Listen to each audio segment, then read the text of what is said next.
And now a 2 News exclusive, Ohio Governor John Kasich sounds off on our schools, the battle over collective bargaining and regional government. He covered plenty of ground with our Dan Edwards in Columbus, who found Kasich eager to answer his critics and mindful of what's happening here in Dayton. Mr. Kasich, pleasure, sir. Good to see you. Thank you. Thanks for coming all the way from Dayton. When I sat down with Governor John Kasich last Monday, he told me he's pleased with what he calls the state's dramatic turnaround. When you have a mission rather than a job, it brings great clarity.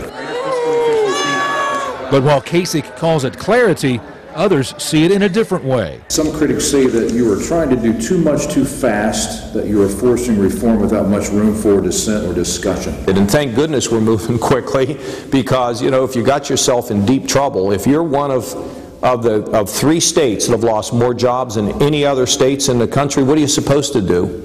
Sit around and relax? It's now law. In his first 7 months, Kasich has ruffled some feathers. He's made no secret how he will eliminate Ohio's $8 billion deficit, the largest in state history.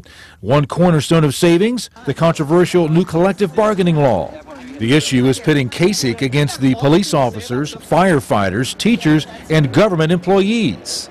Most people don't have a guaranteed pension. Public employees do. God bless them. But they ought to pay for some of it. And from that comment, it seems clear Kasich is taking on the state's powerful teachers union.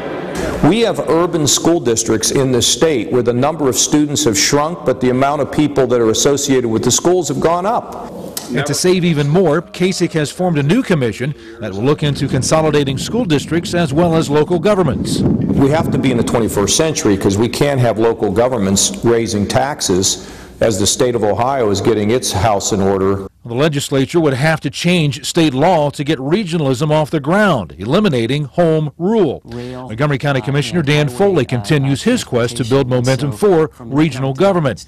Kasich wouldn't commit to supporting regionalism in that form, but he told me all the townships, villages, towns, and cities in the Dayton region can work together and lead the state in creating jobs. And you take a look at the possibility of actually being able to get some of the technology over the fence at Wright-Patterson into companies, and on top of it, you know, the ability to try to push forward with unmanned vehicles, the development of nanotechnology, performance medicine. These are all really exciting things, along with great universities. To that end, Kasich hired the former president of the Dayton Development Coalition, Jim Leftwich, to lead his economic development team.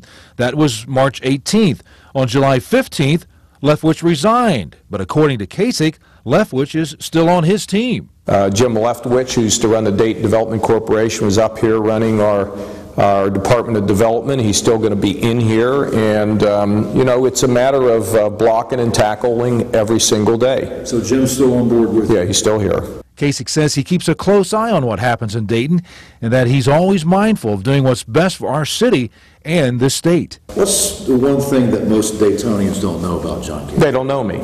They still know John Kasich, that's all. I mean, if there was anything that I could wish, it's that people could really know me, could look inside and, you know, see my heart and what my intentions are and all that. That's all. In Columbus, Dan Edwards, 2 News on your side.